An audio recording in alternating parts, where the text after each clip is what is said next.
نحمده ونستعينه ونستغفره ونؤمن به ونتوكل عليه ونعوذ بالله من شرور أنفسنا ومن سيئات أعمالنا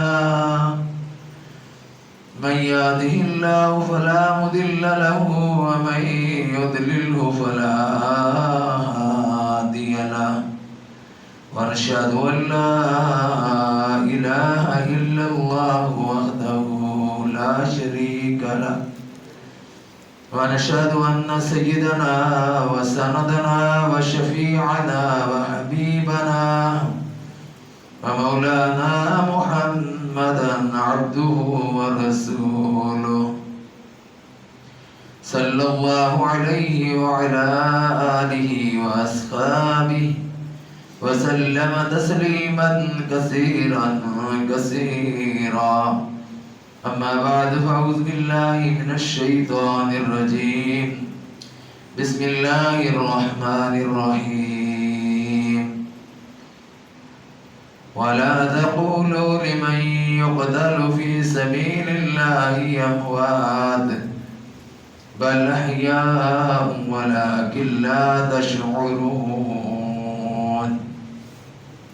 قال النبي صلى الله عليه وآله وسلم لو كان بعدي نبي لكان عمر بن الخطاب رضی اللہ تعالی عنہ. حضرات گرامی قدر السلام علیکم ورحمۃ اللہ وبرکاتہ. آپ کے سامنے قرآن جیت کی ایک آیت اور ایک حدیث پیش کی ہے. اللہ سے دعا اللہ مجھے قرآن و سنت کے مطابق بیان کرنے کی، مجھے اور آپ کو سن کر عمل کی توفیق نصیب فرمائے. آج ہم بیان کریں گے اس شخصیت کے متعلق جس کو اللہ تعالیٰ نے بڑا اقتدار نصیب فرمایا. 22 لاکھ مربع میل پر حکمرانی، یعنی دوسرے خلیفہ راشد حضرت عمر بن الخطاب رضی اللہ تعالیٰ عنہ، داماد علی، مراد نبی. ان کی ہم شان کچھ بیان کریں گے، کچھ حالات واقعات بیان کریں گے. حضرت عمر فاروق رضی اللہ تعالیٰ عنہ پر 27 ذی الحج کو قاتلانہ حملہ ہوا. فجر کی نماز پڑھا رہے تھے، اس نماز کے دوران ان پر حملہ ہوا. کچھ دن بیماری کی کیفیت میں رہے، زخمی رہے، شدید قسم کے زخم لاگے. تو پھر یکم محرم الحرام 24 ہجری کو اس دنیا فانی سے چلے گئے. ان کا نام عمر ہے، ان کے باپ کا نام خطاب تھا اور ان کا لقب فاروق، کنیت ابو حفص. اور ان کا نسب اور خاندان 9ویں پشت پر نبی مکرم رسول اکرم صلی اللہ علیہ وآلہ وسلم کی 9ویں پشت پر جا ملتا ہے. حضرت صلی اللہ علیہ وآلہ وسلم کی 9ویں پشت میں، جو 9ویں پشت ہے اس میں ایک نام ہے کعب. کعب نام کے ان کے بزرگ گزرے ہیں. ان کے 2 بیٹے تھے، ایک کا نام مرہ تھا، دوسرے کا نام عدی. حضور صلی اللہ علیہ وآلہ وسلم مرہ کی شاخ سے، حضرت عمر فاروق رضی اللہ تعالیٰ عنہ عدی کی شاخ سے. اس طرح حضرت عمر فاروق رضی اللہ عنہ کا خاندان نسب 9ویں پشت پر نبی اکرم صلی اللہ علیہ وآلہ وسلم کے ساتھ ملتا ہے. ولادت سراپا بشارت آپ کی واقعہ فیل کے 13 سال بعد، 13 برس بعد ہوئی. یعنی جو حاجیوں والوں کا واقعہ پیش آیا تھا، جنہوں نے کعبہ کو گرانے کے لیے جو آئے تھے، ابرا کیا تھی، ان کے 13 سال بعد حضرت فاروق اعظم رضی اللہ تعالیٰ عنہ پیدا ہوئی. اور عمر آپ کی بھی 63 سال حضور نبی اکرم صلی اللہ علیہ وسلم کی عمر بھی 63 سال، حضرت صدیق اکبر رضی اللہ عنہ کی عمر بھی 63 سال، حضرت عمر فاروق رضی اللہ عنہ کی عمر بھی 63 سال. تو نبوت کے چھٹے سال 27 سال کی عمر میں اسلام قبول کیا. تو ان کے اسلام قبول کرنے کے وقت 40 مرد اور 11 عورتیں مشرف با اسلام ہو چکی تھی. ان کے اسلام قبول کرنے سے مسلمانوں کو اور اسلام کو بہت زیادہ قوت حاصل ہوئی. اس کے متعلق بھی ہم واقعہ بیان کریں گے، ان کے اسلام لانے کا جو واقعہ ہے. تو حضرت عمر فاروق رضی اللہ عنہ کی جو حکمرانی ہے، جو خلافت ہے، اس میں بے شمار واقعات پیش آئے. اس وقت اتنا وقت نہیں ہے، وہ گھنٹوں کے حساب سے اور کئی دنوں کے حساب سے بھی اگر تقریر کی جائے تو ان کی سیرت کے حالات و واقعات ختم نہیں ہو سکتے. بہت زیادہ حالات و واقعات ہیں. چند ایک جو ہیں وہ بیان کریں گے. وہ مشہور واقعہ جو زرہ کا مسئلہ تھا. مسلمان جو نام کا مسلمان تھا، منافق تھا، ہے مسلمان ہی تھا نا، اس کا اور یہودی کا مقدمہ تھا. زرہ کا مسئلہ تھا. یہودی کہتا تھا میری زرہ ہے، مسلمان کہتا تھا میری ہے. حضور نبی اکرم صلی اللہ علیہ وآلہ وسلم کے پاس مقدمہ چلا گیا. آپ صلی اللہ علیہ وآلہ وسلم نے یہودی کے حق میں فیصلہ دے دیا. دونوں کے بیانات سنیں. یہودی کے حق میں فیصلہ دے دیا. اب یہ دونوں اس فیصلے پر، یہودی تو راضی ہو گیا کہ میرے حق میں فیصلہ ہو گیا، مسلمان جو راضی نہیں ہوا. اس نے کہا کہ بھائی چلتے ہیں حضرت فاروق اعظم رضی اللہ عنہ پر، ان کا عدل بڑا مشہور ہے، وہ انصاف کریں گے تو میں اس انصاف کو قبول کر لوں گا. یہ دونوں چلے گئے. حضرت عمر فاروق رضی اللہ عنہ کے دروازے پر جا کر دستک دی. حضرت عمر فاروق رضی اللہ تعالیٰ عنہ باہر تشریف لائے تو معاملہ پوچھا. معلوم ہوا کہ یہ مقدمہ پہلے حضور صلی اللہ علیہ وسلم کے پاس گیا اور آپ صلی اللہ علیہ وآلہ وسلم نے یہودی کے حق میں فیصلہ کر دیا ہے. مسلمان کہتا ہے یہ فیصلہ آپ کریں یا آپ صحیح فیصلہ کریں گے. وہ بڑے جلالت والے تھے، بڑے روب داب والے تھے، بڑا جہاد تھا ان کا. وہ اندر چلے گئے، غصے کی کیفیت میں اندر چلے گئے. یہ کہہ کر چلے گئے کہ اچھا ٹھہرو. اندر گئے اور جا کر اندر سے تلوار لے آئے. تلوار لا کر اس مسلمان کی جو منافق تھا، مسلمان تھا نا، مسلمان ہی تھا، نماز وغیرہ پڑھتا تھا، روزے سب کچھ کرتا تھا، اس کی گردن اڑا دی. اور یہ الفاظ پہلے کہے، اس کی گردن اڑانے سے پہلے اس کو الفاظ کہے. کیا تاریخی الفاظ ہے. جس کو نبی اکرم صلی اللہ علیہ وسلم کا فیصلہ منظور نہیں، اس کا فیصلہ عمر کی تلوار کرے گی. اس کا فیصلہ عمر کی تلوار کرے گی. اور وہ فیصلہ کیا. اللہ نے بھی قرآن میں بھی اللہ نے قرآن میں بھی فرمایا کہ اگر یہ دل میں تنگی محسوس کریں، آپ جو فیصلہ کر دیں اس پر، فائزہ قضیتم وسلموا تسلیما، فرمایا کہ وہ دل اور خوشی کے ساتھ اس فیصلے کو قبول کریں.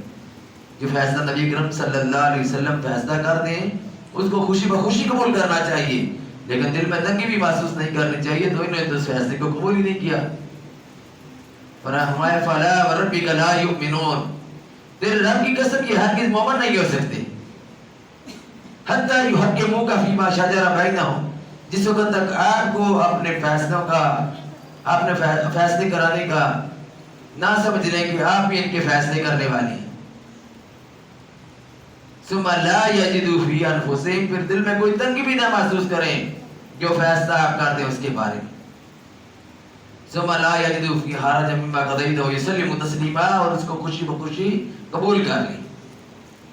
تو یہاں پر یہ گستاخی رسول سمجھا گیا. آج ہم دیکھیں کہ ہمارے کتنے فیصلے ہیں جو رسول اللہ صلی اللہ علیہ وسلم کی تعلیم کے خلاف تھے، لیکن ہم ان کو کچھ بھی نہیں سمجھتے. آج اگر فاروق اعظم رضی اللہ تعالیٰ عنہ ہوتے، وہ فیصلہ کرتے تو کتنے ہی لوگوں کی گردنیں اٹھ جاتی. کیونکہ جس کو نبی کا فیصلہ نہیں منظور، نبی کی بات نہیں منظور، ہم تو نماز بھی نہیں پڑھتے، ہم تو نبی کے احکام کی پرواہ ہی نہیں کرتے، لیکن ان کو اتنی بات یہ ناگوار گزری۔ پھر اس پر حضور صلی اللہ علیہ وسلم نے یہ نہیں فرمایا کہ عمر پر قصاص کا کیس لگے گا، قتل کا بدلہ قتل ہوگا، نہیں، صحیح کیا تھا عمر رضی اللہ تعالیٰ عنہ نے، اسی لیے حضور صلی اللہ علیہ وسلم نے اس کے متعلق کوئی بات نہیں کہ نبی کا فیصلہ اس کو منظور۔ پھر وہ عدل و انصاف کے تقاضے جو انہوں نے حکمرانی کے دوران، اپنی خلافت کے دوران کیے، جمعے کے دن منبر پر آ کر بیٹھے، خطاب کرنے کے لیے بیٹھے، حضرت سلمان فارسی رضی اللہ عنہ کھڑے ہو گئے، کہا عمر بات بات میں کرنا، پہلے میری بات کا جواب دو، وقت کا حکمران ہو، پاکستان تو اس کے مقابلے میں کچھ بھی نہیں ہے، چھوٹا سا خطہ ہے، 22 لاکھ مربع میل کا حکمران ہو، دنیا جسے تھر تھر کام رہی ہو، کفر لرزہ بر اندام ہو، وہ بیٹھا ہوا ہو، اس کو کوئی آدمی پکار کر گئے بندوں میں سے، عام بندوں میں سے، جی، پھر وہاں کا مقامی بھی نہ ہو، فارس سے آیا ہوا ہو، کھڑا ہو جائے کہ عمر بات بات میں کرنا، پہلے یہ بتاؤ کہ یہ جو تم نے اتنا بڑا کرتا پہنا ہوا ہے، ہماری تو مشکل قمیض بنی ہے، مال غنیمت کی چادریں آئی تھی، اتنا بڑا کرتا آپ کا کدھر سے بن گیا؟ انہوں نے کہا اس کا جواب میرا بیٹا دے گا۔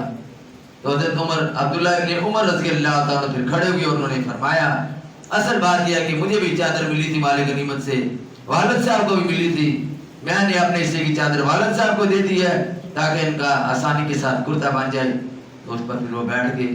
بات یہ ہے کہ آج اگر کوئی آدمی بات کرے کسی حکمران کے سامنے، وہ تو کہے گا کہ بھیجو اس کو جیل میں، امامہ لگ دے، کیوں خزانہ خالی ہو گیا، جو بھی آیا کھا کر چلا گیا، ڈکار مار کر چلا گیا، عوام پر بوجھ مسلط کر دیا۔ ان لوگوں کی کیفیت کچھ اور طرح کی، کھانا کم کر دیا دوران خلافت کے دوران، پہلے اگر 2 قسم کے کھانے آتے تھے، 1 قسم کا کھانا کھاتے تھے۔ حضرت عبداللہ ابن عمر رضی اللہ تعالیٰ گھر سے گوشت اور اس کے ساتھ پھر گھی لے کر آئی، کھانے کے لیے دیا، فرمایا رسول اللہ صلی اللہ علیہ وسلم حضرت ابوبکر صدیق رضی اللہ عنہ نے کبھی 2 کھانے نہیں کھائے، 1 کھانا کھاتے تھے، 1 کھانے کو خیرات کر دیتے تھے۔